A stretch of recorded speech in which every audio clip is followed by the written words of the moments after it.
Good morning students. कल हमने rules पढ़े थे कुछ इमेज फॉर्मेशन के लिए, कॉनकेव और कॉन्वेक्स मिरर से के लिए। तो आज अपने कॉनकेव मिरर को यूज में लेते हुए इसमें इमेज फॉर्मेशन देखेंगे। सबसे पहले मैं कुछ एक ट्रिक बताता हूँ आपको। मैं एक्चुअल में ये आपको फेयर नोटबुक में नहीं करनी है, सिर्फ आप एक बार देख लो। देखो, ये अपने पास है कॉनकेव मिरर, यहाँ पे पॉलिश की हुई है और ये जो सरफेस है वो रिफ्लेक्टेड सरफेस है। ये प्रिंसिपल एक्स है, P F principal focus, centre of curvature. ये जो डिस्टेंस होती है और ये डिस्टेंस हमेशा इक्वल होती है, या फिर ये कह सकते हैं पी एफ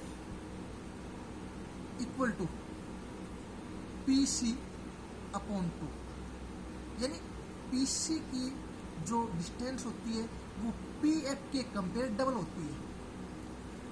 नेक्स्ट अपने पास यहाँ पे अलग अलग केसेस लेंगे हम। इनफाइनाइट कोई स्पेसिफिक पॉइंट नहीं होता है वहीं पे, जैसे सन इनफाइनाइट पोजीशन पे होता है, या फिर मान लिया अपने पास है कोई ज़्यादा डिस्टेंस पे होती है, वो एज ए इनफाइनाइट लेके चलते हैं। तो ये कोई स्पेसिफिक फिक्स नहीं होता है, इनफाइनाइट यहीं पे होता है। मैंने सिर्फ आपको इमेज फॉर्मेशन के लिए यहाँ पे दिखाया है भाई, यहाँ पे इनफाइनाइट पोजिशन है।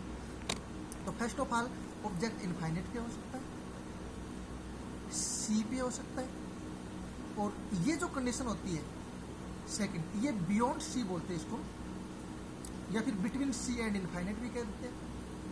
Third position on C, C यानी सेंटर ऑफ कर्वेचर।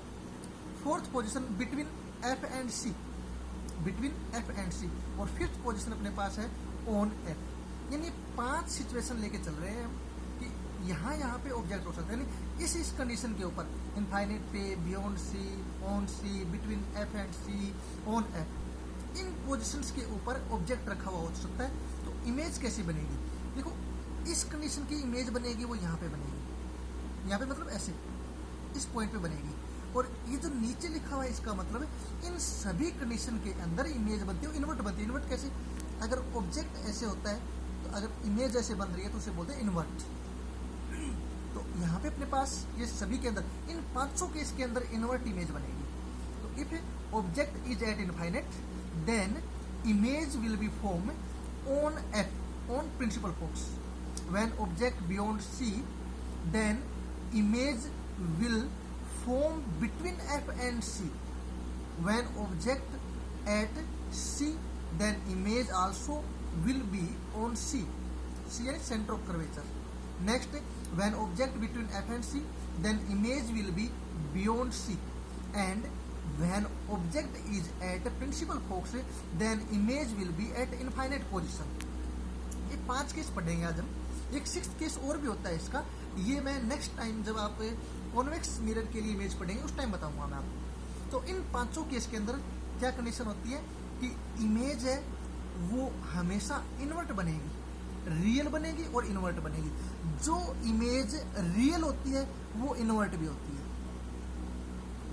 जो इमेज रियल होगी वो इन्वर्ट इमेज भी होगी। अब देखो first case, when object is at infinite, यानी ये कंडीशन लेके चल रहे हैं हम। ये अपने पास देखो, हमने वहाँ पे 4 रूल पढ़े थे। फर्स्ट रूल अप्लाई करते हैं यहाँ पे। इनफाइनाइट का मतलब कोई फिक्स नहीं है। जब ऑब्जेक्ट इनफाइनाइट पे होता है तो ध्यान रखना, लाइट रे हमेशा प्रिंसिपल एक्स के पैरेलल आती है। तो ये लाइट रे है, ये एरो का साइन दिखाना बहुत जरूरी है। ये डायरेक्शन बता रही है कि लाइट किस साइड से किस साइड जा रही है। तो ये लाइट है वो इस मिरर पे इंसिडेंट होगी, और आफ्टर रिफ्लेक्शन ये कहाँ पे जाएगी? प्रिंसिपल फोकस से पास होगी। हमने फर्स्ट रूल यही पढ़ा था। इसके अलावा जैसे आप चाहे तो यहाँ से भी दिखा सकते हो, यहाँ से भी दिखा सकते हो। एक रेज में यहाँ पे नीचे से दिखा देता हूँ। तो जब ये इसके ऊपर इंसिडेंट होती है तो यहाँ पे इस प्रकार से रिफ्लेक्ट होकर प्रिंसिपल फोकस से पास होगी। ये दोनों रेज जहाँ पे भी कोइंसाइड होगी, जहाँ पे भी मीट होगी, वहाँ पे इमेज फॉर्म होगी। तो बिल्कुल एक स्पॉट होता है, बिल्कुल छोटा सा पॉइंट होता है जहाँ पे इमेज बनेगी। अगर इसकी प्रॉपर्टी पूछे, प्रॉपर्टी यहाँ से इससे क्वेश्चन आएगा, पक्का आएगा क्वेश्चन, इससे प्रॉपर्टी पूछी जाएगी, इससे आपको इमेज भी फॉर्म करवाई जाएगी।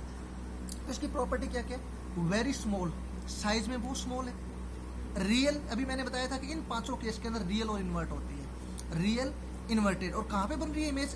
प्रिंसिपल फोकस पे, तो एट एफ। तो फर्स्ट कंडीशन ये होती है अपने पास। सेकंड, बियॉन्ड सी, जैसे हमने यहाँ पे देखा था कि अगर ऑब्जेक्ट यहाँ पे है तो इमेज कहाँ पे बनेगी। एक बार थोड़ा सा माइंड में रख लेना, बाकी कोई खास जरूरत नहीं है इसको एग्जैक्टली याद रखना। सिर्फ मैंने आपको बताया अभी। एक्चुअल में कई बार क्या होता है, 1 नंबर में क्वेश्चन पूछ लेते हैं कि when object is at C then what will be the, where will be the image form. तो इस तरह के क्वेश्चन पूछ लेते हैं, तो वहाँ पे आपको सिर्फ वन वर्ड में आंसर देना होता है, तो उस चीज़ के लिए थोड़ा सा ध्यान रह जाता है, या फिर थोड़ा सा माइंड में ऐसे भी रह जाए तो ये इमेज फॉर्मेशन है वो थोड़ा अच्छे से हो जाएगी। तो बियॉन्ड सी के लिए एक तो फर्स्ट केस हम अप्लाई कर देते हैं, ये फर्स्ट रूल था। इसके बाद में एक आप चाहो तो यहाँ पे सेकंड भी अप्लाई कर सकते हो या थर्ड भी कर सकते हो, जैसे मैंने यहाँ पे थर्ड किया है। अगर ऑब्जेक्ट है वो सेंटर ऑफ कर्वेचर से पास है तो मिरर से रिफ्लेक्शन के बाद में वापस उसी पाथ पे आ जाता है। ये कल हमने थर्ड रूल पढ़ा था। अब देखो ये दोनों रिफ्लेक्शन के बाद में जिस भी पॉइंट पे मिल रही है, इस पॉइंट पे मिल रही है ना, जिस पॉइंट पे मिलती है, देखो जैसे ये है अपने पास, ये होता है हेड और ये होता है टेल। अगर इन्वर्ट करेंगे तो इस प्रकार से ये हो जाएगा हेड और ये टेल। जहाँ पे कोई भी दो रे है वो मीट हो रही है वहाँ पे हमेशा हेड होता है, तो इस कंडीशन के अंदर यहाँ पे क्या होगा, हेड होगा। दैट मीन्स इसकी इन्वर्ट हुई ना। अब देखो साइज में बताओ, इसके कंपेयर छोटी है या नहीं है, स्मॉल है ना। That means small in size, real, inverted, और कहाँ पे बन रही है, एफ और सी, एफ और सी के बीच में, तो between F and C. Third है ऑन सी। ऑन सी पे क्या होगा अपने पास, इसमें थोड़ा सा एक्चुअल में क्या है, जब ये इमेज आप फॉर्म करो तो स्केल से डिस्टेंस इक्वल लेना है। यहाँ पे मैं हाथ से बनाया मैंने, तो डिस्टेंस थोड़ी बहुत डिफरेंट होगी, इसलिए इमेज में थोड़ा बहुत चेंजेस आ सकता है। तो फर्स्ट रूल अप्लाई कर दिया हमने, ये हो गया फर्स्ट रूल। उसके बाद सेकंड रूल अप्लाई कर दिया, प्रिंसिपल फोकस से पास होके अगर इमेज मिरर पे इंसिडेंट होती है तो after reflection it will be parallel to principal X. तो जिस भी पॉइंट पे ये मीट हो रही है वहाँ पे इमेज फॉर्म होगी। तो यहाँ पे एक्चुअल में क्या होता है, इमेज है वो सी पे बनती है, ऐसे बनेगी यहाँ पे। तो स्केल से करेंगे तो बिल्कुल एग्जैक्ट बन जाएगी यहाँ पे। और जब सी पे बनती है तो साइज भी इक्वल होता है, equal in size, real, inverted, on C. तो ये अपने पास थर्ड केस हो गया।